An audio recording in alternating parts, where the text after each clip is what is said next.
Super Surviving Divorce. I'm Sarah. Welcome back. Here are some quick tips that are helpful, useful, hopefully, to you. There are a whole lot more people researching divorce, contemplating divorce, maybe already entering divorce. These are some of the things I've learned.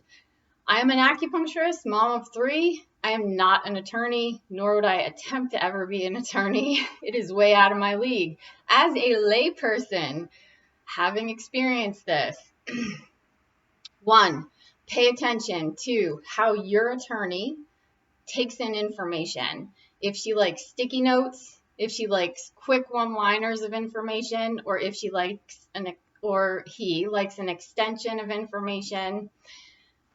Check and see how, if you're using an attorney guardian ad litem for the kids, right? That's the voice for the kids. All this stuff is new to me.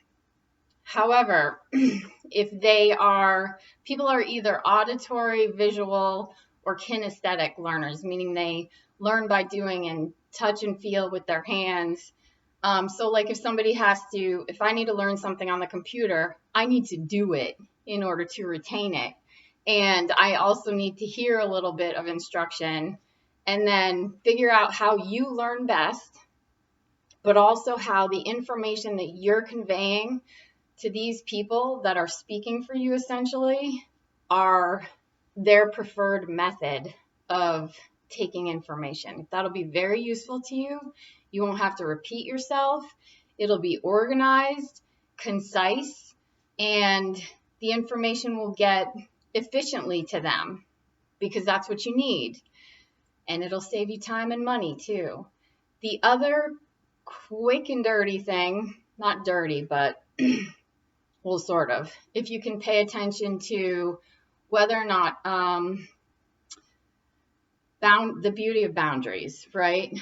You will get pushed to the limit of your boundaries. You need to be firm and state clearly what you are and are not okay with. So if someone wants you to do something, make sure first, take the time and check in with yourself. You don't have to respond right away. You don't probably have to respond at all, actually, if it's not okay with you. But if you do need to respond, make sure you are not agreeing to something that you will regret or will hurt you in some other way later, or come back and kick you in the tush later, or your kids. And what you can also do is, if you're giving up something, make sure you're getting something in return. That means don't agree to something or come down on your terms without getting something back. And that might sound selfish, but it's not. Because when you go through a divorce, you are looking out for yourself, your children, your money that you've earned, your job and your career, and your home, and probably your dog. So you got to have dog food money, right? So what you can say is, that doesn't work for me, or I will agree to this in the case of this, if this happens first, and then you've set a boundary. And don't keep coming back to change that boundary, because we teach people how to treat us. I can't tell you that enough. People will learn what they can and can't push out of us or squeeze out of us or whatever. So don't come back and teach them that what you say isn't valid and that you're not going to follow through with it. You want to make a statement and follow through with it. Following through is the hardest part, especially if you still have guilt, especially if you still are second guessing yourself. Don't.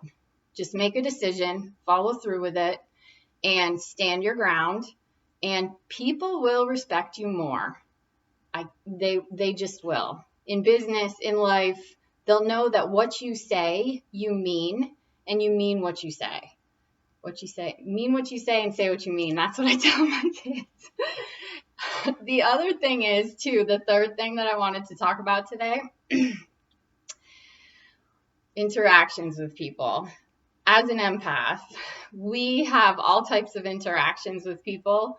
the way to tell if it's a healthy interaction, I've told this over and over to my patients, my children. I've had to learn it firsthand. If you have an interaction with someone and you walk away feeling better about yourself, happier, stronger, lighter, more rainbows from your heart, whatever it is, or you laughed, which boosts the immune system, that's a good, healthy interaction. That type of person is okay to be around. They're like a safe, happy person to be around. If you have an interaction or a conversation and you walk away feeling smaller or down or angry or sad, that might be someone that you might need to limit interactions with for your own health, really, because we can care about people, but we also have to have a protective boundary if you're an empath, because you don't want to be like a sponge and take on their stuff.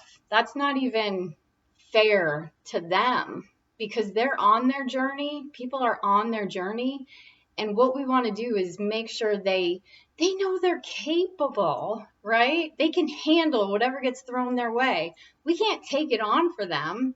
That's not doing them any favors, because all that does is just weigh us down more and makes them feel like they're not capable.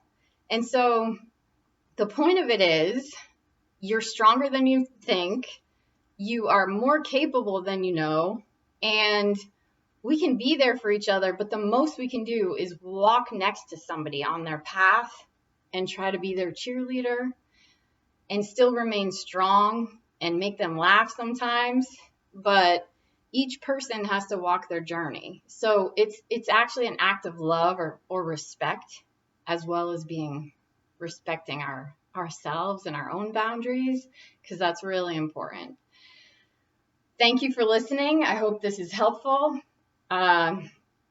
Especially the sticky note thing. And Super Surviving Divorce, the purpose of it is to make somebody else's life easier along this path of divorce, and it's challenging enough. And we provide actionable, accessible information to light up your path for hope, health, and happiness is the point. Please subscribe and share if you think it could make somebody's life easier, and I really appreciate it. Thank you.